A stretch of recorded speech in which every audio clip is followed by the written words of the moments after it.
নবীর অপমান সইবে না রে মুসলমান, সইবে না রে মুসলমান, বিশ্ব নবীর অপমান। ভারতের দালালেরা হুঁশিয়ার সাবধান, হুঁশিয়ার সাবধান, ভারতের দালালেরা। নারায়ে তাকবীর, আল্লাহু আকবার, নারায়ে তাকবীর, আল্লাহু আকবার, আল্লাহু আকবার। নারায়ে তাকবীর। বিশ্ব নবীর অপমান সইবে না রে মুসলমান, সইবে না রে মুসলমান, বিশ্ব নবীর অপমান। বিশ্ব নবীর শরণে ভয় করি না মরণে, ভয় করি না মরণে, বিশ্ব নবীর শরণে। বিশ্বের শত্রুরা হুঁশিয়ার সাবধান, হুঁশিয়ার সাবধান, বিশ্ব নবীর শত্রুরা। আমরা সবাই রাসূল সেনা, ভয় করি না বুলেট বোমা, ভয় করি না বুলেট বোমা। আমরা সবাই রাসূল সেনা। নারায়ে তাকবীর, নারায়ে তাকবীর, আল্লাহু আকবার। বিশ্ব নবীর অপমান সইবে না রে মুসলমান, সইবে না রে মুসলমান, বিশ্ব নবীর অপমান। বিশ্ব নবীর শত্রু। জিন্দাবাদ, জিন্দাবাদ, আল্লাহু আকবার। নারায়ে তাকবীর। আল কোরআনের আলো, ঘরে ঘরে জালো, আল হাদিসের আলো, ঘরে ঘরে জালো। দুনিয়ার মুসলিম এক হও, লড়াই করো।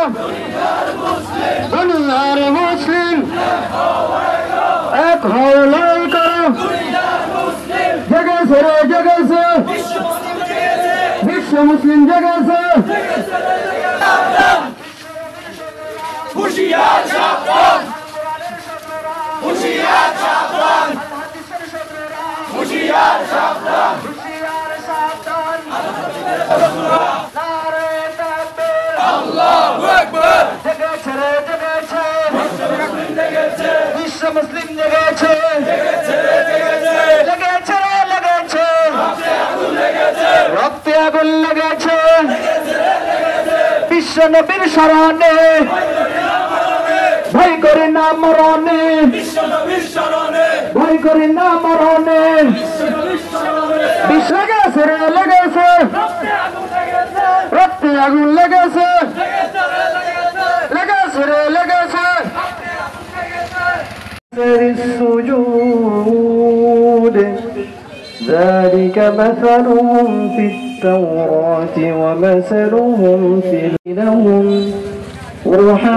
رحماء بينهم تراهم ركعا سجدا يبتغون فضلا من الله فضلا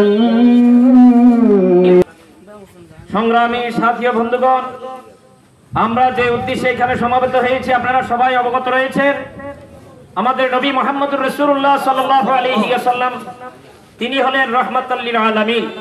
স্বয়ং আল্লাহ কর্মসূচি দিয়েছেন, আমাদের নবী হলেন রহমতের নবী। আমাদের নবী কি রহমতের নবী। তিনি মুসলমানদের জন্য রহমত, বেদিনের জন্য রহমত, কাফেরের জন্য রহমত, ইহুদির জন্য রহমত। কিন্তু এরপরেও আমরা বলে দিতে চাই, আল্লাহ সুবহানাহু ওয়া তাআলা কোরআনে কারীমের বিভিন্ন জায়গায় আল্লাহর সাথে শিরক করেছে। আল্লাহ সরাসরি আয়াত নাযিল করেননি, কিন্তু জনাবে মুহাম্মদুর রাসূলুল্লাহকে নিয়ে কটূক্তি করেছে, তিনাকে নিয়ে বাজে মন্তব্য করেছে। সাথে সাথে আল্লাহ রাব্বুল আলামিন আয়াতে কারীমা নাযিল করে দিয়েছে। অতএব এই কথার দ্বারা সংগ্রামী সাথী ও বন্ধুগণ, আল্লাহ রাব্বুল আলামিন বুঝাইতে চেয়েছেন যে আল্লাহ রাব্বুল আলামিন জনাবে মুহাম্মদুর রাসূলুল্লাহকে কটূক্তি করা আল্লাহ সহ্য করেন। আল্লাহ কি অতএব আমরা কি কখনো সহ্য করতে পারি? এই জন্য দ্বিতীয় নম্বর কথা হলো যে জনাবে মুহাম্মদুর রাসূলুল্লাহকে কটূক্তি করা আল্লাহ সহ্য করেন না। এবং রাসূল করিম সাল্লাল্লাহু আলাইহি ওয়াসাল্লাম থেকে নিয়ে 200-300 বছর পর্যন্ত কোন বেদী জনাবে মুহাম্মদুর রাসূলুল্লাহকে হয়তো পাগল বলে গালি দিয়েছে এবং জাদুঘর বলে গালি দিয়েছে, কখনো বাজে মন্তব্য করেনি। যেমন আবু জেহেল, যখন আবু জেহেল কখনো মুহাম্মদুর রাসূলুল্লাহকে পাগল বলেছে, জাদুঘর বলেছে, কিন্তু কখনো সন্ত্রাস বলে এবং কখনো তিনাকে বাজে মন্তব্য করেনি। রামগিরি মহারাজ চরিত্র সম্পর্কে বিশদাগার করেছে, যা মুসলমান হিসেবে আমরা সইতে পারি না। সংগ্রামী তাওহীদি জনতা সেই রামগিরি মহারাজের বিরুদ্ধে যখন ভারতের 25 কোটি মুসলমান প্রতিবাদ করতেছিল, তখন সরকারের এক দালাল, ভারতের এক এমপি,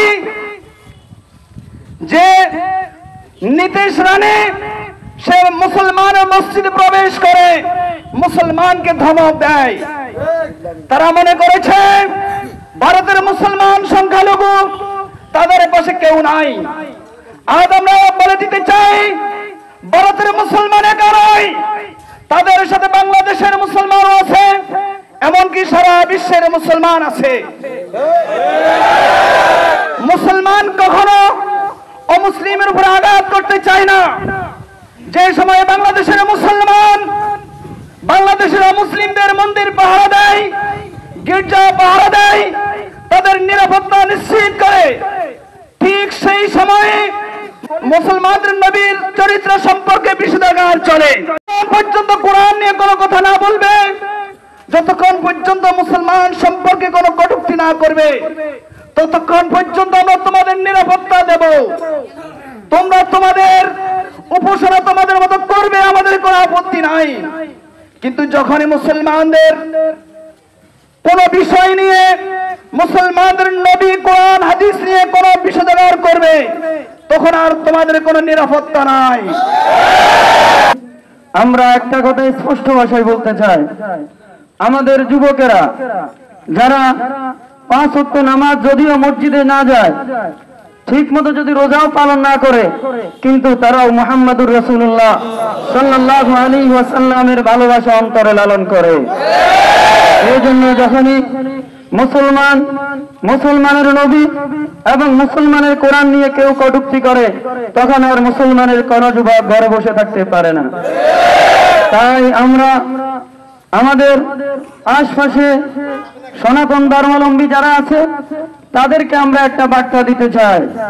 সেটা হলো, তারা যদি ভারতের এই ঘটনাকে কেন্দ্র করে বাংলাদেশের জমিনে, শাহজালালের এই জমিনে, শাহ মাকদুমের এই জমিনে, আহমদ শফির এই জমিনে, শেখুল হাদিসদের এই জমিনে তারা যদি কেউ মাথা চাড়া দিয়ে উঠতে চায়, তাহলে আমাদের বাংলার যুব সমাজ তাদেরকেও রুখে দেবে ইনশাআল্লাহ।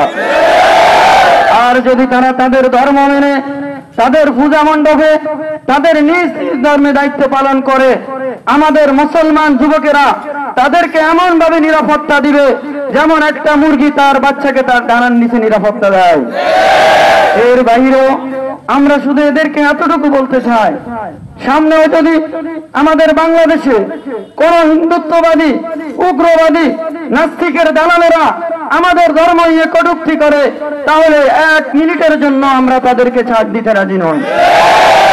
আমাদের স্পষ্ট বার্তা এইটুকু, আমাদের আন্দোলন আজকে আমাদের বাংলাদেশের কোন সনাতন ধর্মের বিরুদ্ধে নয়।